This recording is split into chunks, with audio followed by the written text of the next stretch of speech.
ಯೋಗ ಎಲ್ಲರೂ ಹೇಗಿದ್ದೀರಾ? ಎಲ್ಲರೂ ಖಂಡಿತ ಚೆನ್ನಾಗಿದ್ದೀರಾ ಅಂತ ನಾನು ನಂಬ್ತೀನಿ. ನಿಮ್ಗೆ ಐಕ್ಯೂ ಇದ್ರೇನೆ ಈ ಮೂವಿ ನಿಮ್ಗೆ ಅರ್ಥ ಆಗುತ್ತೆ ಅಂತ ಹೇಳ್ತೀನಿ. ಯಾಕೆ ಅಂದ್ರೆ ಇಷ್ಟು ಟ್ವಿಸ್ಟೆಡ್ ಆದ ಇಷ್ಟೊಂದು ಡಿಫ್ರೆಂಟ್ ಆದ ಮೂವಿಯನ್ನ ನೀವು ಖಂಡಿತ ಯಾವಾಗ್ಲೂ ಕೂಡ ನೋಡಿರೋಕೆ ಚಾನ್ಸೇ ಇಲ್ಲ. ಮೂವಿ ಅರ್ಥ ಆಗ್ಬೇಕು ಅಂತ ಹೇಳಿದ್ರೆ ಎಲ್ಲೂ ಕೂಡ ಸ್ಕಿಪ್ ಮಾಡದೆ ಮೂವಿಯನ್ನ ಕಂಪ್ಲೀಟ್ ಆಗಿ ನೋಡಿ. ಸರಿ ಬನ್ನಿ ಮೂವಿ ಒಳಗಡೆ ಹೋಗೋಣ.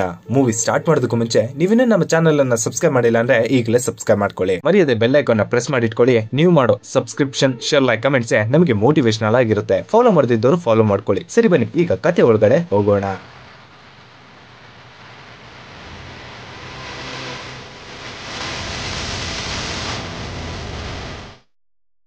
ಓಪನಿಂಗ್ ಸೀನ್ ಅಲ್ಲಿ ನಮಗೆ ಎಲೈಟ್ ಅನ್ನೋ ವ್ಯಕ್ತಿಯನ್ನ ತೋರಿಸ್ತಾರೆ. ಇವನು ಡೆಡ್ ಬಾಡಿಗಳನ್ನ ಮೇಕಪ್ ಮಾಡೋ ಕೆಲಸವನ್ನ ಮಾಡ್ತಾ ಇರ್ತಾನೆ. ಏನು, ಡೆಡ್ ಬಾಡಿಗಳಿಗೆ ಮೇಕಪ್? ಹೌದು, ಸತ್ತಿರೋ ಡೆಡ್ ಬಾಡಿಗಳನ್ನ ಫ್ಯೂನರ್ ಅಲ್ಲಿ ಚೆನ್ನಾಗಿ ಕಾಣ್ಬೇಕು ಅಂತ ಆ ಡೆಡ್ ಬಾಡಿಗಳನ್ನ ಮೇಕಪ್ ಮಾಡೋದೇ ಇವನ ಕೆಲಸ ಆಗಿರುತ್ತೆ. ಹಾಗೆ ಒಂದು ಡೆಡ್ ಬಾಡಿಯನ್ನ ಮೇಕಪ್ ಮಾಡಿ ಒಂದು ಫೋಟೋನ ತೆಗಿತಾರೆ. ಇಲ್ಲಿ ಸೀನ್ ಕಟ್ ಮಾಡಿ ಈ ಕಡೆ ತೋರಿಸ್ತಾರೆ. ಇಲ್ಲಿ ಪಾಲ್ ಮತ್ತೆ ಆನಾ ಅನ್ನೋ ಕಪಲ್ಸ್ ನ ತೋರಿಸ್ತಾರೆ. ಇವರಿಬ್ರು ಬೆಡ್ ಮೇಲೆ ಇರ್ತಾರೆ. ಆನಾ ಏನು ಕೂಡ ರಿಯಾಕ್ಟ್ ಮಾಡದೆ ಹಾಗೆ ಸೈಲೆಂಟ್ ಆಗಿ ಇರ್ತಾಳೆ. ಇದನ್ನ ನೋಡಿ ಪಾಲ್ ಯಾಕೆ ಏನಾಯ್ತು, ಏನಾದ್ರೂ ಪ್ರಾಬ್ಲಮ್ ಅಂತ ಕೇಳ್ತಾನೆ. ಆನಾ ಅದಕ್ಕೆ ಏನು ಕೂಡ ಹೇಳದೆ ಅಲ್ಲಿಂದ ಆಚೆ ಬಂದ್ಬಿಡ್ತಾಳೆ. ಆನಾ ಒಂದು ಪ್ರೈಮರಿ ಸ್ಕೂಲ್ ನ ಟೀಚರ್ ಆಗಿ ಕೆಲಸ ಮಾಡ್ತಾ ಇರ್ತಾಳೆ. ಅವಳ ಕ್ಲಾಸ್ ಅಲ್ಲಿ ಜಾಕ್ ಅನ್ನೋ ಸ್ಟೂಡೆಂಟ್ ಹತ್ರ ತುಂಬಾನೇ ಫ್ರೆಂಡ್ಲಿ ಆಗಿ ಇರ್ತಾಳೆ. ಆದ್ರೆ ಆ ಜಾಕ್ ಅನ್ನೋ ಹುಡುಗ ಒಂದೊಂದು ಟೈಮ್ ನಲ್ಲಿ ವಿಚಿತ್ರವಾಗಿ ಆಡ್ತಾ ಇರ್ತಾನೆ. ಆನಾ ಸ್ಕೂಲ್ ಮುಗಿಸಿ ಹೊರಡ್ಬೇಕಾದ್ರೆ ಅವನಾಗಿರೋ ಲೈಟ್ ಎಲ್ಲ ಆಫ್ ಆಗಿ ಪಕ್ಕದಲ್ಲಿ ಇರೋ ಥಿಂಗ್ಸ್ ಎಲ್ಲ ಬಿದ್ದು ಅವಳ ಸರೌಂಡಿಂಗ್ ಅಲ್ಲಿ ಏನೋ ನಡಿಬಾರದು ನಡೀತಾ ಇದೆ ಅನ್ನೋಗೆ ತೋರಿಸ್ತಾರೆ. ಆನಾ ಜಾಕ್ ಹತ್ರ ಬಂದು ಇನ್ನು ಯಾಕೆ ಮನೆಗೆ ಹೋಗಿಲ್ಲ, ನಾನಿನ್ನ ಡ್ರಾಪ್ ಮಾಡ್ಲಾ ಅಂತ ಕೇಳ್ತಾಳೆ. ಅದಕ್ಕೆ ಜಾಕು ಇಲ್ಲ, ನನ್ನನ್ನ ಪಿಕ್ ಮಾಡೋದಕ್ಕೆ ಅಮ್ಮ ಬರ್ತಾರೆ, ಪರವಾಗಿಲ್ಲ ಅಂತ ಹೇಳ್ತಾನೆ. ಸರಿ ಅಂತ ಹೇಳಿ ಆನಾ ಅಲ್ಲಿಂದ ಹೊರಡ್ತಾಳೆ. ಹೋಗ್ಬೇಕಾದ್ರೆ ಹಾಗೆ ಆನಾ ಮೆಡಿಕಲ್ ಶಾಪ್ ಗೆ ಹೋಗಿ ಒಂದು ಮೆಡಿಸಿನ್ ಅನ್ನ ತಗೊಂಡು ಹಾಗೆ ಬ್ಯೂಟಿ ಪಾರ್ಲರ್ ಗೆ ಹೊರಡ್ತಾಳೆ. ಅಲ್ಲಿ ತನ್ನ ಕೂದಲನ್ನ ರೆಡ್ ಕಲರ್ ಮಾಡಿಸ್ಕೊಂಡು ಪಿಯಾನೋ ಟೀಚರ್ ನ ಅಂತ್ಯಕ್ರಿಯೆಗೆ ಬರ್ತಾಳೆ. ಬಂದು ನೋಡಿದ್ರೆ ಆ ಟೀಚರ್ ಉಸಿರಾಡುವಾಗೆ ಇರುತ್ತೆ ಅವರ ಬಾಡಿ. ಅಲ್ಲೇ ಆಲೆಟ್ ಕೂಡ ಇರ್ತಾನೆ. ಆನೆ ವಿಚಿತ್ರವಾಗಿ ಆಡೋದನ್ನ ಅವನು ಅಬ್ಸರ್ವ್ ಮಾಡ್ತಾ ಇರ್ತಾನೆ. ಈ ಕಡೆ ಪಾಲ್ ಆನನ್ನ ಡಿನ್ನರ್ ಗೆ ಇನ್ವೈಟ್ ಮಾಡಿ ಒಂದು ರಿಂಗ್ ಅನ್ನ ಇಟ್ಕೊಂಡು ಅವಳಿಗೋಸ್ಕರ ವೆಯ್ಟ್ ಮಾಡ್ತಾ ಇರ್ತಾನೆ. ಆನಾಗೆ ಪ್ರಪೋಸ್ ಮಾಡ್ಬೇಕು ಅಂತ ಅನ್ಕೊಂಡಿರ್ತಾನೆ. ಅದೇ ಸಮಯಕ್ಕೆ ಆನಾ ಕೂಡ ಅಲ್ಲಿಗೆ ಬರ್ತಾಳೆ. ಇಬ್ರು ಕೂಡ ಹಾಗೆ ಮಾತಾಡ್ಕೊಂಡು ಊಟ ಮಾಡ್ಬೇಕಾದ್ರೆ ಹಾಗೆ ಇಬ್ರು ಮಾತಾಡ್ತಾ ಇರ್ಬೇಕಾದ್ರೆ ಕೆಲಸದ ಮೇಲೆ ನಾನು ಚಿಕಾಗೋಗೆ ಹೋಗ್ತಾ ಇದ್ದೀನಿ ಅಂತ ಹೇಳಿದ್ರೆ ಆನಾ ಇದನ್ನ ಕೇಳಿಸ್ಕೊಂಡು ಇಬ್ರು ಮಧ್ಯನೂ ಕೂಡ ಮಾತುಕತೆ ಆಗಿ ದೊಡ್ಡ ಜಗಳನೇ ಆಗುತ್ತೆ. ಅಲ್ಲಿಂದ ಆನಾ ಕಾರ್ ಎತ್ಕೊಂಡು ಹೊರಟ್ ಬಿಡ್ತಾಳೆ. ಪಾಲ್ ಎಷ್ಟೇ ಕೇಳ್ಕೊಂಡ್ರು ಅವನ ಮಾತನ್ನ ಕೇಳದೆ ಅಲ್ಲಿಂದ ಬಂದ್ಬಿಡ್ತಾಳೆ. ಆಚೆ ನೋಡಿದ್ರೆ ಟೈಮ್ ಕೂಡ ಕರೆಕ್ಟ್ ಆಗಿ ಇರೋಲ್ಲ ಅಂತ ನಮಗೆ ಗೊತ್ತಾಗುತ್ತೆ. ಡ್ರೈವಿಂಗ್ ಮಾಡ್ತಾ ಹಾಗೆ ಯಾರಿಗೂ ಕಾಲ್ ಮಾಡ್ಬೇಕು ಅಂತ ಹೇಳಿ ಕಾಲ್ ಮಾಡ್ತಿರ್ತಾಳೆ. ಸಡನ್ ಆಗಿ ಅವಳಿಗೆ ಆಕ್ಸಿಡೆಂಟ್ ಆಗುತ್ತೆ. ಇಲ್ಲಿಗೆ ಸೀನ್ ಕಟ್ ಆಗುತ್ತೆ. ನೆಕ್ಸ್ಟ್ ಸೀನ್ ಅಲ್ಲಿ ಎಲೈಟ್ ಗೆ ಒಂದು ಹೊಸ ಬಾಡಿ ಬಂದಿರುತ್ತೆ. ಆ ಬಾಡಿಯನ್ನ ರೆಡಿ ಮಾಡೋಣ ಅಂತ ಹೇಳಿ ನೋಡಿದ್ರೆ ಆ ಬಾಡಿ ಆನಾದೇ ಆಗಿರುತ್ತೆ. ಎಲೈಟ್ ಫಸ್ಟ್ ಆನಾಳ ಡ್ರೆಸ್ ಅನ್ನ ಕಟ್ ಮಾಡ್ತಾನೆ. ನೋಡಿದ್ರೆ ಒಳಗಡೆ ಒಂದು ರೆಡ್ ಕಲರ್ ಡ್ರೆಸ್ ಅನ್ನ ಹಾಕಿರ್ತಾಳೆ. ಹಾಗೆ ಆನಾಳ ತಲೆ ಮೇಲೆ ದೊಡ್ಡದೊಂದು ಗಾಯ ಕೂಡ ಆಗಿರುತ್ತೆ. ಹೀಗೆ ಅವಳನ್ನ ಮೇಕಪ್ ಮಾಡ್ತಿರ್ಬೇಕಾದ್ರೆ ಸಡನ್ ಆಗಿ ಕಣ್ಬಿಟ್ಟು ನಾನು ಎಲ್ಲಿದ್ದೀನಿ ಅಂತ ಕೇಳ್ತಾಳೆ. 8 ಗಂಟೆಗೆ ನಿನ್ನ ಆಕ್ಸಿಡೆಂಟ್ ಆಗಿದೆ, ಅದಕ್ಕೆ ನೀನು ಸತ್ತಿದೀಯಾ, ಈಗ ನೀನು ಒಂದು ಡೆಡ್ ಬಾಡಿ ಅಂತ ಹೇಳ್ತಾನೆ. ಇದನ್ನ ಕೇಳಿದ ಆನಾ ನಂಬೋದೇ ಇಲ್ಲ. ನಾನ್ ಮಾತಾಡೋದು ನಿಮಗೆ ಕೇಳಿಸ್ತಾ ಇದೆ, ನೀವು ಮಾತಾಡೋದು ನನಗೆ ಕೇಳಿಸ್ತಾ ಇದೆ, ನಾನ್ ಹೇಗೆ ಸತ್ತಿದ್ದೀನಿ ಅಂತ ಅವಳುಗಳೇ ಅನ್ಕೋತಾ ಇರ್ತಾಳೆ. ಇಲ್ಲಿ ಏಲಿಯಟ್ಟು ಇನ್ನ 2 ದಿನದಲ್ಲಿ ನಿನ್ನ ಅಂತ್ಯ ಸಂಸ್ಕಾರ ಇದೆ, ಅಲ್ಲಿವರೆಗೂ ನಿನ್ನ ಬಾಡಿಯಲ್ಲೇ ನಿನ್ನ ಆತ್ಮ ಇರುತ್ತೆ. ಹಾಗೆ ನಾನ್ ಮಾತಾಡೋದು ಕೂಡ ನಿನಗೆ ಕೇಳಿಸುತ್ತೆ, ನೀನ್ ಮಾತಾಡೋದು ಕೂಡ ನನಗೆ ಕೇಳಿಸುತ್ತೆ. ನಾನು ಲಾಸ್ಟ್ ಪ್ರೊಸೀಜರ್ ಅನ್ನ ಮುಗಿಸಿದ ಮೇಲೆನೆ ನೀನು ಈ ದೇಹವನ್ನ ಬಿಟ್ಟು ಹೋಗೋದು. ಇಲ್ಲಿ ಎಲೈಟ್ ಗೆ ಸೂಪರ್ ಆದ ಒಂದು ಪವರ್ ಇರುತ್ತೆ. ಏನಪ್ಪಾ ಅದು ಅಂದ್ರೆ ಮನುಷ್ಯರು ಸತ್ತಾಗ್ಲಿಂದ ಅಂತ್ಯ ಸಂಸ್ಕಾರದವರೆಗೂ ಆಲೆಟ್ ಅವರ ಆತ್ಮಗಳ ಜೊತೆ ಮಾತಾಡಬಲ್ಲ. ಅಲ್ಲಿ ಆಲೆಟ್ ಕೂಡ ಅವನ ಆ ದಿನದ ಕೆಲಸವನ್ನ ಮುಗಿಸಿ ಬರ್ತಾನೆ. ಇಲ್ಲಿ ಪಾಲ್ಗೆ ಇವಳು ಸತ್ತಿರೋ ವಿಷಯ ಗೊತ್ತೇ ಇರೋದಿಲ್ಲ. ಹಾಗೆ ಅವಳಿಗೆ ಕಾಲ್ ಮೇಲೆ ಕಾಲ್ ಅನ್ನ ಮಾಡ್ತಾನೆ ಇರ್ತಾನೆ. ಇಲ್ಲಿ ಆನಾಳ ಫೋನ್ ಎಲೈಟ್ ಹತ್ರ ಇರುತ್ತೆ. ಎಷ್ಟು ಸತಿ ಪಾಲ್ ಅವಳಿಗೆ ಕಾಲ್ ಮಾಡಿದ್ರು ಕೂಡ ಎಲೈಟ್ ಅದನ್ನ ರಿಸೀವ್ ಮಾಡೋದೇ ಇಲ್ಲ. ಸರಿ ಅಂತ ಹೇಳಿ ಪಾಲ್ ಆನಾಳ ಮನೆಗೆ ಬರ್ತಾನೆ. ಮನೆಗೆ ಬಂದ್ಮೇಲೆ ಗೊತ್ತಾಗುತ್ತೆ ಆನಾ ಆ ನೈಟ್ ಸತ್ತೋಗಿದ್ದಾಳೆ ಅಂತ. ಇದನ್ನ ಕೇಳಿ ಪಾಲ್ಗೆ ತುಂಬಾನೇ ದುಃಖ ಪಡ್ತಾನೆ.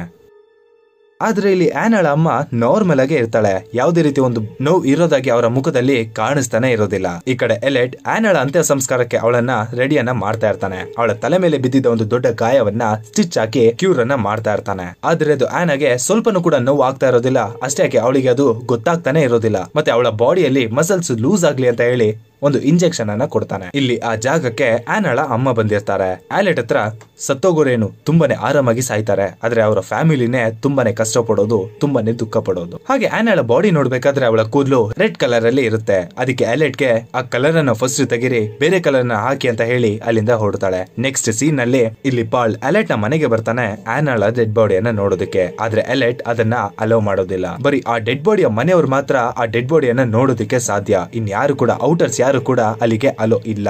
ಆದ್ರೆ ಪಾಲ್ ಆನಳ ಜೊತೆ ಎಂಗೇಜ್ಮೆಂಟ್ ಕೂಡ ಮಾಡ್ಕೊಂಡಿರಲ್ಲ. ಮೇಲಿಂದ ಆನಾ ಪಾಲನ್ನ ನೋಡಿ ಎಷ್ಟು ಕಿರ್ಚ್ಕೊಂಡ್ರು ಅವನಿಗೆ ಅದು ಕೇಳಿಸೋದೇ ಇಲ್ಲ. ಪಾಲ್ ಅಲ್ಲಿಂದ ಹೊರಟೋಗ್ತಾನೆ. ಮತ್ತೆ ಆಲೆಟ್ ಅವನ ಕೆಲಸಕ್ಕೆ ವಾಪಸ್ ಬಂದ್ಮೇಲೆ ಆನಾ ಆಲೆಟ್ ಹತ್ರ ನೀವು ಯಾಕೆ ಪಾಲ್ಗೆ ಪರ್ಮಿಷನ್ ಕೊಡ್ಲಿಲ್ಲ ಅಂತ ಕೇಳ್ತಾಳೆ. ಇನ್ನು ಸ್ವಲ್ಪ ದಿನದಲ್ಲೇ ನಿನ್ನ ಅಂತ್ಯ ಸಂಸ್ಕಾರ ಆಗುತ್ತೆ. ನೀನೇನಾದ್ರೂ ಇವಾಗ ಬೇರೆಯವ್ರ ಜೊತೆ ಫೀಲಿಂಗ್ಸ್ ಅನ್ನ ಇಟ್ಕೊಂಡ್ರೆ ನಿನ್ನ ಆತ್ಮ ನಿನ್ನ ಬಾಡಿ ಬಿಟ್ಟು ಹೋಗೋದೇ ಇಲ್ಲ, ಪರ್ಮನೆಂಟ್ ಆಗಿ ಇಲ್ಲೇ ಇದ್ಬಿಡುತ್ತೆ. ಆನಳಿಗೆ ಸ್ವಲ್ಪ ಡೌಟ್ ಬಂದು ಆಲೆಟ್ ಏನೋ ಕತೆ ಹೇಳ್ತಾ ಇದ್ದಾಗೆ ಅನ್ಸುತ್ತೆ. ಅವಳಿಗೆ ಏನನ್ನೋ ಒಂದು ಡ್ರಗ್ ಅನ್ನ ಕೊಟ್ಟು ಅವಳನ್ನ ಫೂಲ್ ಮಾಡ್ತಾ ಇದ್ದಾನೆ ಅಂತ ಅವಳಿಗೆ ಅನ್ಸ್ತಾ ಇರುತ್ತೆ. ಈ ಕಡೆ ಪಾಲ್ ತನ್ನ ಫ್ರೆಂಡ್ ಅನ್ನ ನೋಡೋದಕ್ಕೆ ಪೊಲೀಸ್ ಸ್ಟೇಷನ್ ಗೆ ಬರ್ತಾನೆ. ಅವನ ಫ್ರೆಂಡ್ ಒಬ್ಬ ಪೊಲೀಸ್ ಆಫೀಸರ್ ಆಗಿ ಇರ್ತಾನೆ. ಅವನ ಹತ್ರ ಬಂದು ಪಾಲನ್ನ ನೋಡೋದಕ್ಕೆ ನನಗೆ ಪರ್ಮಿಷನ್ ಬೇಕು ಅಂತ ಕೇಳ್ತಾನೆ. ಆದ್ರೆ ಪಾಲ್ಗೆ ಅವರು ಪರ್ಮಿಷನ್ ನ ಕೊಡೋದಿಲ್ಲ. ಈ ಕಡೆ ಆನಾ ಇದ್ದ ರೂಮ್ ಅಲ್ಲಿ ಒಂದು ಕತ್ತರಿಯನ್ನ ತಗೊಂಡ್ ಬರ್ಬೇಕಾದ್ರೆ ಒಂದು ಡೆಡ್ ಬಾಡಿಯನ್ನ ನೋಡ್ತಾಳೆ. ಆ ಡೆಡ್ ಬಾಡಿಯನ್ನ ನೋಡಿ ಅವಳಿಗೆ ತುಂಬಾನೇ ಭಯ ಆಗುತ್ತೆ. ಆನಾ ಕತ್ತರಿಯನ್ನ ಇಟ್ಕೊಂಡು ಎಲೆಟ್ ಬರೋದನ್ನೇ ವೇಟ್ ಮಾಡ್ತಾ ಇರ್ತಾಳೆ. ಎಲೆಟ್ ಬಂದ್ಮೇಲೆ ಹೇಗಾದ್ರೂ ಮಾಡಿ ಅಲ್ಲಿಂದ ತಪ್ಪಿಸ್ಕೋಬೇಕು ಅಂತ ಪ್ಲಾನ್ ಮಾಡ್ತಾ ಇರ್ತಾಳೆ. ಸ್ವಲ್ಪ ಸಮಯ ಆದ್ಮೇಲೆ ಎಲೆಟ್ ಕೂಡ ಬರ್ತಾನೆ. ಅವನ ಮೇಲೆ ಅಟ್ಯಾಕ್ ಮಾಡಿ ಅಲ್ಲಿಂದ ತಪ್ಪಿಸ್ಕೋಬೇಕು ಅಂತ ಇರ್ತಾಳೆ. ಆಲೆಟ್ ಇಲ್ಲಿ ನೀನು ಸತ್ತೋಗಿದ್ಯಾ, ಇದೆಲ್ಲ ನಿನ್ನ ಭ್ರಮೆ ಅಷ್ಟೇ. ಆದ್ರೆ ಈ ಮಾತುಗಳನ್ನ ಅವಳಿಗೆ ನಂಬೋದಕ್ಕೆ ಆಗ್ತಾ ಇರಲ್ಲ. ಯಾಕಂದ್ರೆ ಅವಳು ಉಸಿರಾಡ್ತಿರುವ ಸೌಂಡ್ ಅವಳಿಗೆ ಕೇಳಿಸ್ತಾ ಇರುತ್ತೆ. ಹಾಗೆ ಆ ನೈಟ್ ಆನಾಗೆ ಒಂದು ಕನ್ಸ್ ಬೀಳುತ್ತೆ. ಆ ಕನ್ಸಲ್ಲಿ ಒಂದು ಡೆಡ್ ಬಾಡಿ ಬಂದು ಅವಳ ಮುಂದೆ ನಿಂತಿರುತ್ತೆ. ತುಂಬಾನೇ ಭಯಂಕರವಾಗಿರುತ್ತೆ. ಆ ಡೆಡ್ ಬಾಡಿ ಬಂದು ಅವಳ ಮುಂದೆ ಮಾತಾಡ್ತಾ ಇರೋದಾಗಿ ಅವಳಿಗೆ ಕನ್ಸ್ ಬೀಳುತ್ತೆ. ಆಮೇಲೆ ಬೆಳಗ್ಗೆ ಎದ್ದು ನೋಡ್ತಾಳೆ. ಸ್ವಲ್ಪ ಯೋಚನೆ ಮಾಡಿದ್ರೆ ನಾನು ಸತ್ತೋಗಿದ್ದೀನಿ ಅಲ್ವಾ, ನನಗೆ ಹೇಗೆ ಕನ್ಸು ಬೀಳುತ್ತೆ? ಇಲ್ಲ, ಇಲ್ಲೇನೋ ತಪ್ಪು ನಡೀತಾ ಇದೆ ಅಂತ ತಿಳಿದು ಪಕ್ಕದಲ್ಲಿರೋ ವಸ್ತುಗಳನ್ನೆಲ್ಲ ಎತ್ತಿ ಎತ್ತಿ ಬಿಸಾಕ್ತಾ ಇರ್ತಾಳೆ. ಈ ಕಡೆ ಪಾಲ್ಗೂ ಸಹ ಒಂದು ಕನ್ಸು ಬಿದ್ದಿರುತ್ತೆ. ಏನಪ್ಪಾ ಅಂತಂದ್ರೆ ಆಲೆಟ್ ತನ್ನ ಹೃದಯವನ್ನ ಕಿತ್ತು ಅವನಿಗೆ ತೋರಿಸ್ತಾ ಇರೋದಾಗಿ ಒಂದು ಕನ್ಸು ಬಿದ್ದಿರುತ್ತೆ. ಇದಕ್ಕೆ ಪಾಲ್ ತುಂಬಾನೇ ಹೆದರ್ಕೊಂಡಿರ್ತಾನೆ. ಈ ಕಡೆ ಆಲೆಟ್ ಆನಾ ಜೊತೆಲೇ ಇರ್ತಾನೆ. ಆಲೆಟ್ ನ ಜೋಬಿನಲ್ಲಿ ಅವನ ರೂಮ್ ಕೀ ಇರುತ್ತೆ. ಇದನ್ನ ನೋಡಿದ ಆನಾ ಅದನ್ನ ತಗೊಂಡು ಹೇಗಾದ್ರೂ ಮಾಡಿ ಇಲ್ಲಿಂದ ತಪ್ಪಿಸ್ಕೋಬೇಕು ಅಂತ ಅವನು ಇಲ್ದೇ ಇದ್ದ ಸಮಯನ ನೋಡಿ ಆ ಕೀಯನ್ನ ತಗೋತಾಳೆ. ಮತ್ತೆ ಡೋರ್ ಅನ್ನ ತೆಗೆದು ಫೋನ್ ಇಂದ ಪಾಲ್ಗೆ ಕಾಲ್ ಮಾಡೋಣ ಅಂತ ಕಾಲ್ ಮಾಡಿದ್ರೆ, ಹಲೋ ಪಾಲ್, ನಾನು ಆನಾ, ನಾನು ಇನ್ನೂ ಬದುಕೇ ಇದ್ದೀನಿ, ನಾನು ಇನ್ನೂ ಸತ್ತಿಲ್ಲ. ಇದನ್ನ ಕೇಳಿದ ಪಾಲ್ಗೆ ಯಾರು ನನ್ನನ್ನ ಆಟ ಆಡಿಸ್ತಾ ಇರ್ಬೇಕು, ಅದಕ್ಕೆ ಈ ತರ ಎಲ್ಲ ಮಾಡ್ತಾ ಇದಾರೆ ಅಂತ ತಿಳಿದು ಫೋನ್ ಅನ್ನ ಕಟ್ ಮಾಡ್ತಾನೆ. ಇಲ್ಲಿ ಆನಾ ಹಲೋ ಹಲೋ ಅಂತಾನೆ ಇರ್ತಾಳೆ. ಆದ್ರೆ ಅಲ್ಲಿ ಕಾಲ್ ಕಟ್ ಆಗಿರುತ್ತೆ. ಆಲೆಟ್ ನೋಡಿದ್ರೆ ಅದೇ ಜಾಗಕ್ಕೆ ಬಂದಿರ್ತಾನೆ. ನೀನು ಸತ್ತಿದ್ದೀಯಾ, ಇದು ನಿನ್ನ ಆತ್ಮ ಅಷ್ಟೇ. ಹಾಗೆ ಒಂದು ಕನ್ನಡಿ ಮುಖಾಂತರ ಅವಳನ್ನ ತೋರಿಸಿ, ನೋಡು ನಿನ್ನ ಆತ್ಮವನ್ನ ನೀನೇ ನೋಡು ಅಂತ ಹೇಳಿ ತೋರಿಸ್ತಾ ಇರ್ತಾನೆ. ಆ ಕನ್ನಡಿ ಹತ್ರ ಕೂತ್ಕೊಂಡು ಉಸಿರಾಡ್ಬೇಕಾದ್ರೆ ಅವಳ ಉಸಿರು ಆ ಕನ್ನಡಿಗೆ ತಾಕಿ ಒಂಥರ ಬ್ಲರ್ ಆಗಿರುತ್ತೆ. ಇದನ್ನ ಕಂಡ ತಕ್ಷಣ ಆಲೆಟ್ ಅದನ್ನ ಒರೆಸ್ಬಿಡ್ತಾನೆ. ಈ ಕಡೆ ಚಿಕ್ಕ ಹುಡುಗ ಜಾಕ್ ಕೆಳಗಿನಿಂದನೇ ನಿಂತ್ಕೊಂಡು ಅಲ್ಲಿ ಮೇಲೆ ಆಗ್ತಿರೋದನ್ನೆಲ್ಲ ನೋಡ್ತಾ ಇರ್ತಾನೆ. ತನ್ನ ಟೀಚರ್ ಆನಾ ಒಂದು ರೆಡ್ ಕಲರ್ ಟಾಪ್ ಹಾಕಿರೋದನ್ನ ಸಹ ನೋಡಿರ್ತಾನೆ. ಈ ಕಡೆ ಆನಾ, ಹೌದು ಅಲ್ವಾ, ನಾನ್ ಸತ್ತೋಗಿದ್ದೀನಿ, ಇದು ನನ್ನ ಆತ್ಮ ಅಷ್ಟೇ ಅಂತ ತಿಳಿದು ಆಲೆಟ್ಗೆ ಕೋಪರೇಟ್ ಮಾಡ್ತಾ ಇರ್ತಾಳೆ. ಆಲೆಟ್ ಅವಳ ಹೇರ್ ಕಲರ್ ಅನ್ನ ಚೇಂಜ್ ಮಾಡ್ತಾ ಇರ್ತಾನೆ. ಆನಾ ಹಾಗೆ ಕಣ್ಮುಚ್ಕೊಂಡು ಯೋಚನೆ ಮಾಡ್ಬೇಕಾದ್ರೆ ಬರೀ ಪಾಲೆ ನೆನ್ಪಾಗ್ತಾ ಇರ್ತಾನೆ. ಈಗ ಕಣ್ಬಿಟ್ರೆ ಅಲ್ಲಿ ಆಲೆಟ್ ಇರ್ತಾನೆ. ಅವನು ಬೇರೆ ಡೆಡ್ ಬಾಡಿಗಳನ್ನ ಅಂತ್ಯಕ್ರಿಯೆಗೆ ಕಳ್ಸೋಕೆ ರೆಡಿ ಮಾಡ್ತಾ ಇರ್ತಾನೆ. ಈ ಕಡೆ ಆನಾ ನಾನು ಸತ್ತೋಗಿರೋದನ್ನ ಕೇಳಿ ನನ್ನ ಅಮ್ಮ ಹತ್ರ ಅಂತ ಕೇಳ್ತಾಳೆ. ಆಲೆಟ್ ಇಲ್ಲ ಅಂತ ಹೇಳ್ತಾನೆ. ಪಾಲ್ ಕೂಡ ಹತ್ತಿರ್ತಾನೆ ಅಲ್ವಾ ಅಂತ ಕೇಳಿದಾಗ ಆಲೆಟ್ ಸುಳ್ಳನ್ನ ಹೇಳಿ, ಇಲ್ಲ, ಪಾಲ್ ಕೂಡ ನಿನ್ನ ಸತ್ತಿರೋ ವಿಷಯನ ಕೇಳಿ ಅವನು ಕೂಡ ಅಳ್ಳಿಲ್ಲ. ಆಲೆಟ್ ಮತ್ತೆ ಆನಾಗೆ ಡ್ರಗ್ ಅನ್ನ ಇಂಜೆಕ್ಟ್ ಮಾಡ್ತಾನೆ. ಪಾಲ್ ಆನಾ ವರ್ಕ್ ಮಾಡ್ತಿದ್ದ ಸ್ಕೂಲಿಗೆ ಬಂದಿರ್ತಾನೆ ಆನಾಳ ವಸ್ತುಗಳನ್ನ ಕಲೆಕ್ಟ್ ಮಾಡ್ಕೊಳ್ಳೋದಕ್ಕೆ. ಅಲ್ಲಿ ಜಾಕ್ ಅವನನ್ನ ನೋಡಿ ಹಾಗೆ ಅವನನ್ನ ಮಾತಾಡ್ಸ್ತಾ ಇರ್ಬೇಕಾದ್ರೆ, ನಾನು ಆಲೆಟ್ ಇರುವ ರೂಮ್ ನಲ್ಲಿ ಆನಾ ಬದುಕಿರೋದಾಗಿ ನೋಡ್ದೆ, ಅವಳು ರೆಡ್ ಟಾಪ್ ಅನ್ನ ಹಾಕೊಂಡಿರೋದನ್ನ ನಾನು ಕಣ್ಣಾರೆ ನೋಡ್ದೆ ಅಂತ ಹೇಳ್ಬೇಕಾದ್ರೆ ಅವನಿಗೆ ಒಂದ್ ಕೊಡ್ತಾನೆ. ನೋಡಿ, ಆನಾ ಆಲ್ರೆಡಿ ಸತ್ತೋಗಿದ್ದಾಳೆ, ಇವರೆಲ್ಲ ಯಾಕೆ ನನಗೆ ಇಷ್ಟು ತಲೆ ಕೆಡಿಸ್ತಾ ಇದಾರೆ ಅಂತ ಅವನಿಗೆ ತುಂಬಾನೇ ಬೇಜಾರಾಗಿರುತ್ತೆ. ಈ ಕಡೆ ಆಲೆಟ್ ಅವನು ಮೇಕಪ್ ಮಾಡಿರುವ ಡೆಡ್ ಬಾಡಿಗಳ ಫೋಟೋಗಳನ್ನ ಒಂದು ಕಡೆ ಸ್ಟಿಕ್ ಅನ್ನ ಮಾಡ್ತಾ ಇರ್ತಾನೆ. ಮತ್ತೆ ಅಲ್ಲಿಗೆ ಇಬ್ರು ಪೊಲೀಸ್ ಆಫೀಸರ್ ಬರ್ತಾರೆ ಒಂದು ಡೆಡ್ ಬಾಡಿಯನ್ನ ಕಲೆಕ್ಟ್ ಮಾಡ್ಕೊಳ್ಳೋದಕ್ಕೆ ಅಂತ. ಹಾಗೆ ಅಲ್ಲಿದ್ದ ಒಬ್ಬ ಆಫೀಸರ್ಗೆ ಆನಾಳ ಬಾಡಿ ಮೂವ್ ಆದಾಗೆ ಅನ್ಸುತ್ತೆ. ಆದ್ರೆ ಅವನು ನೀಟಾಗಿ ಅಬ್ಸರ್ವ್ ಮಾಡಿರೋದಿಲ್ಲ. ಈ ಕಡೆ ಜಾಕ್ ಯಾರೋ ಒಬ್ಬರ ಅಂತ್ಯಕ್ರಿಯೆಗೆ ಬಂದಿರ್ತಾನೆ. ಬಂದು ಅವರ ಜೊತೆ ಮಾತಾಡ್ತಾ ಇರ್ತಾನೆ. ಅವನಿಗೂ ಸಹ ಚಿಕ್ಕ ವಯಸ್ಸಿನಿಂದಲೇ ಆತ್ಮಗಳ ಜೊತೆ ಮಾತಾಡುವ ಶಕ್ತಿ ಇರುತ್ತೆ. ಇದನ್ನ ಕೇಳಿದ ಆಲೆಟ್ ಶಾಕ್ ಆಗ್ತಾನೆ. ಮತ್ತೆ ಆಲೆಟ್ ನನಗೆ ಗೊತ್ತಿರೋ ಇನ್ನು ವಿದ್ಯೆಗಳನ್ನ ನಿನಗೆ ಹೇಳ್ಕೊಡ್ತೀನಿ ಅಂತ ಜಾಕ್ಗೆ ಹೇಳ್ತಾನೆ. ಈ ಕಡೆ ಪಾಲ್ಗೆ ಜಾಕ್ ಹೇಳಿದ ಒಂದು ಮಾತ್ ನೆನ್ಪು ಬರುತ್ತೆ. ಆನಾಗೆ ಪ್ರಪೋಸ್ ಮಾಡ್ಬೇಕು ಅನ್ನೋ ದಿನಾನೇ ಆನಾ ರೆಡ್ ಕಲರ್ ಟಾಪ್ ಹಾಕಿರ್ತಾಳೆ. ಇದನ್ನ ಕರೆಕ್ಟ್ ಆಗಿ ಹೇಳಿದ ಜಾಕ್ ಪಾಲ್ ಇದನ್ನ ಯೋಚನೆ ಮಾಡಿ ಅವಳನ್ನ ನೋಡ್ಲೇಬೇಕು ಅಂತ ಆಲೆಟ್ ನ ರೂಮ್ ಗೆ ಹೋಗ್ಬೇಕು ಅಂತ ಬರ್ತಾನೆ. ಈ ಕಡೆ ಪಾಲ್ ಆಲೆಟ್ ನ ಮನೆ ಮುಂದೆ ಬಂದು ಎಲ್ಲವನ್ನ ಹೇಳಿದ್ರೆ ಅವನು ಒಬ್ಬ ಚಿಕ್ಕ ಹುಡುಗ, ಅವನ್ ಮಾತ್ನ ನೀನ್ ಹೇಗ್ ನಂಬ್ತೀಯ, ಅವನು ಹೇಳೋದೇನ್ ನಿಜ ಆಗ್ಬಿಡುತ್ತಾ ಅಂತ ಅವನಿಗೆ ತಿರುಗಿಸಿ ಹೇಳ್ತಿರ್ತಾನೆ. ಇಲ್ಲ, ಅವೆಲ್ಲ ಗೊತ್ತಿಲ್ಲ, ನಾನು ಇವಾಗ್ಲೇ ಆನಾಳ ಬಾಡಿಯನ್ನ ನೋಡ್ಬೇಕು, ನನಗೆ ದಯವಿಟ್ಟು ಆ ರೂಮ್ ಕೀ ಅನ್ನ ಕೊಡಿ ಅಂತ ಹಠ ಮಾಡ್ತಾ ಇರ್ತಾನೆ, ಕಿರ್ಚಾಡ್ತಾ ಇರ್ತಾನೆ. ಅದಕ್ಕೆ ಆಲೆಟ್ ನೀನು ಸುಮ್ನೆ ಇಲ್ಲಿಂದ ಹೋದ್ರೆ ಸರಿ, ಇಲ್ಲಾಂದ್ರೆ ಪೊಲೀಸರಿಗೆ ಕಾಲ್ ಮಾಡಿ ನಿನ್ನ ಹಿಡ್ಕೊಡ್ಬೇಕಾಗುತ್ತೆ ಅಂತ ಹೆದರಿಸ್ತಾನೆ. ಈ ಕಡೆ ಪಾಲ್ ಪೊಲೀಸ್ ಸ್ಟೇಷನ್ ಗೆ ಬಂದು ಆನಾ ಇನ್ನು ಸತ್ತಿಲ್ಲ, ಅವಳು ಇನ್ನು ಬದುಕೇ ಇದ್ದಾಳೆ, ಅವಳಿಗೆ ಯಾರೋ ಡ್ರಗ್ ಅನ್ನ ಕೊಟ್ಟಿರ್ಬೋದು ಅಂತ ಹೇಳ್ತಾ ಇರ್ಬೇಕಾದ್ರೆ ಯಾರೋ ಒಬ್ರು ಆಫೀಸರ್, ಹೌದು ಈಗ ಕೂಡ ಆಗಿರ್ಬೋದು, ಅವಳಿಗೆ ಯಾರಾದ್ರೂ ಒಬ್ರು ಡ್ರಗ್ ಅನ್ನ ಇಂಜೆಕ್ಟ್ ಮಾಡಿರ್ಬೋದು ಅಂತ ಹೇಳ್ತಾರೆ. ಹೇಗೆ ಅಂದ್ರೆ ಹೈಡ್ರೋನಿಯಂ ಬ್ರೋಮೈಡ್ ಅನ್ನೋ ಡ್ರಗ್ ಅನ್ನ ಬಾಡಿಯಲ್ಲಿ ಇಂಜೆಕ್ಟ್ ಮಾಡಿದ್ರೆ ಬಾಡಿ ಪ್ಯಾರಲೈಸ್ ಆಗುತ್ತೆ. ಆದ್ರೆ ಇಲ್ಲಿ ಪಾಲ್ ಹತ್ರ ಯಾವುದೇ ರೀತಿ ಆಧಾರ ಸಾಕ್ಷಿಗಳು ಇಲ್ದೇ ಇರೋದ್ರಿಂದ ಅವನಿಗೆ ಯಾವುದೇ ರೀತಿ ಪರ್ಮಿಷನ್ ಕೂಡ ಸಿಗೋದಿಲ್ಲ. ಈ ಕಡೆ ಆನಾಳ ಅಂತ್ಯ ಸಂಸ್ಕಾರಕ್ಕೆ ಏನೆಲ್ಲ ಆಗ್ಬೇಕು ಅದೆಲ್ಲ ರೆಡಿ ಆಗ್ತಾ ಇರುತ್ತೆ. ಎಲಿಟ್ ಆನಾಳನ್ನ ಮೇಕಪ್ ಮಾಡ್ತಾ ನಿನಗೆ ಜೀವನದಲ್ಲಿ ಏನ್ ಬೇಕು ಅಂತ ಅನ್ಸುತ್ತೆ ಅಂತ ಕೇಳಿದ್ರೆ ನನಗೆ ಜೀವನದಲ್ಲಿ ಏನು ಬೇಡ, ನನಗೆ ಸಂತೋಷ ಒಂದಿದ್ರೆ ಸಾಕು ಅಂತ ಆನಾ ಹೇಳ್ತಾಳೆ. ನಾನು ಯಾರನ್ನು ಲವ್ ಮಾಡ್ಬೇಕು ಅಂತ ಅನ್ಕೊಡ್ಲಿಲ್ಲ, ಯಾಕಂದ್ರೆ ಲವ್ ಮಾಡಿದ್ರೆ ಅವರಿಂದ ನಮ್ಗೆ ನೋವಾಗೋದೇ ಜಾಸ್ತಿ. ಇಲ್ಲಿ ಆನಾಗೂ ಸಹ ಪಾಲ್ ಅಂದ್ರೆ ತುಂಬಾನೇ ಇಷ್ಟ ಇರುತ್ತೆ, ಆದ್ರೆ ಅವಳು ಕೂಡ ಅದನ್ನ ಹೇಳ್ಕೊಂಡಿರೋದಿಲ್ಲ. ಮತ್ತೆ ಆನಾಳ ಅಂತ್ಯ ಸಂಸ್ಕಾರಕ್ಕೆ ಏನೆಲ್ಲ ಬೇಕೋ ಅದೆಲ್ಲ ರೆಡಿ ಆಗ್ತಾ ಇರುತ್ತೆ. ಮತ್ತೆ ಆಲೆಟ್ ಆ ಡ್ರಗ್ ಅನ್ನ ಅವಳಿಗೆ ಮತ್ತೆ ಇಂಜೆಕ್ಟ್ ಮಾಡ್ತಾ ಇರ್ತಾನೆ. ಆನಾ ಕೊನೆಯದಾಗಿ ನನ್ನನ್ನು ನಾನು ನೋಡ್ಕೋಬಹುದು ಅಂತ ಕೇಳಿದಾಗ ಆಲೆಟ್ ಒಂದು ಚಿಕ್ಕ ಕನ್ನಡಿಯನ್ನ ತೋರಿಸಿ ಅವಳ ಮುಖದ ಮುಂದೆ ಇಡಿತಾನೆ. ಆನಾ ಅದನ್ನ ನೋಡಿ ಉಸಿರಾಡ್ಬೇಕಾದ್ರೆ ಅವಳ ಉಸಿರು ಆ ಚಿಕ್ಕದೊಂದು ಕನ್ನಡಿ ಮೇಲೆ ಕೂರುತ್ತೆ. ಇದನ್ನ ನೋಡಿ ಆನಾ ಶಾಕ್ ಆಗ್ತಾಳೆ. ಈಗ ಆನಾಳಿಗೆ ಗೊತ್ತಾಗುತ್ತೆ ಆಲೆಟ್ ಅವಳಿಗೆ ಸುಳ್ಳು ಹೇಳಿದಾನೆ ಅಂತ. ಆನಾ ಎಷ್ಟೆಲ್ಲ ಟ್ರೈ ಮಾಡ್ತಾಳೆ, ಆದ್ರೆ ಅವಳ ಕೈಯಲ್ಲಿ ಏನು ಕೂಡ ಮಾಡೋದಿಕ್ಕಾಗೋದಿಲ್ಲ. ಯಾಕಂದ್ರೆ ಆಲೆಟ್ ಮೊದಲೇ ಅವಳ ಬಾಡಿಯಲ್ಲಿ ಡ್ರಗ್ ಅನ್ನ ಇಂಜೆಕ್ಟ್ ಮಾಡಿರ್ತಾನೆ. ನಾನು ಮೋಸ ಹೋದೆ ಅಂತ ಅನ್ಕೊಂಡು ಹಾಗೆ ಕಣ್ಣನ್ನ ಮುಚ್ಚುತ್ತಾಳೆ ಆನಾ. ಸ್ವಲ್ಪ ಸಮಯ ಆದ್ಮೇಲೆ ಆನಾಳ ಅಂತ್ಯ ಸಂಸ್ಕಾರ ನಡೀತಾ ಇರುತ್ತೆ. ಅಂದ್ರೆ ಅವ್ರ ಕಡೆ ಒಂದು ಕೊಫಿನ್ ಬಾಕ್ಸ್ ಒಳಗೆ ಅವಳನ್ನ ಮಲಗಿಸಿರ್ತಾರೆ. ಎಲ್ಲ ಡೆಡ್ ಬಾಡಿಗಳನ್ನ ಫೋಟೋ ಒಂದ್ ಕಡೆ ಪಿನ್ ಮಾಡ್ತಾ ಇರ್ತಾನೆ ಅಲ್ವಾ, ಇವಾಗ ಅವಳ ಫೋಟೋವನ್ನ ಒಂದ್ ಕಡೆ ಪಿನ್ ಮಾಡ್ತಾನೆ. ಆನಾಳಿದ್ದ ಬಾಕ್ಸ್ ಅನ್ನ ಕ್ಲೋಸ್ ಮಾಡಿ ಅವಳನ್ನ ಮಣ್ಣೊಳಗೆ ಹಾಕಿ ಮುಚ್ಚಿದ್ಮೇಲೆ ಅವಳಿಗೆ ಎಚ್ಚರ ಆಗುತ್ತೆ. ಕಣ್ ಬಿಟ್ಟು ನೋಡ್ತಾಳೆ, ಅವಳು ಬಾಕ್ಸ್ ಒಳಗೆ ಇರ್ತಾಳೆ.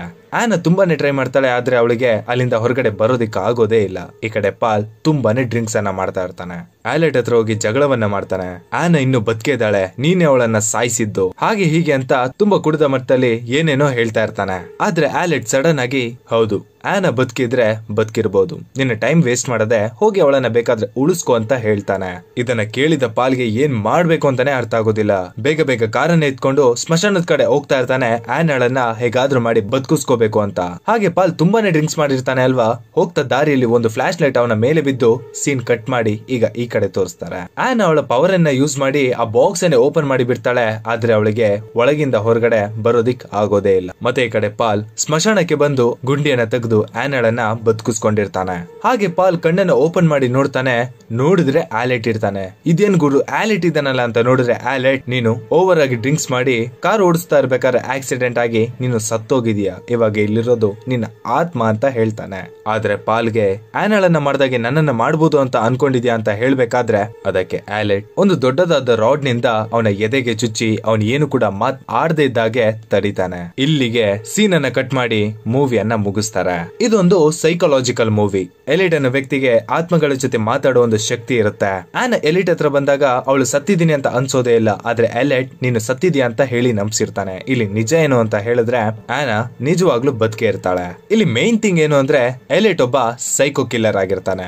ಜನರನ್ನ ಹೀಗೆ ಕರ್ಕೊಂಡು ಬಂದು ಎಲ್ಲರನ್ನು ಕೊಲೆ ಮಾಡ್ತಾ ಇರ್ತಾನೆ.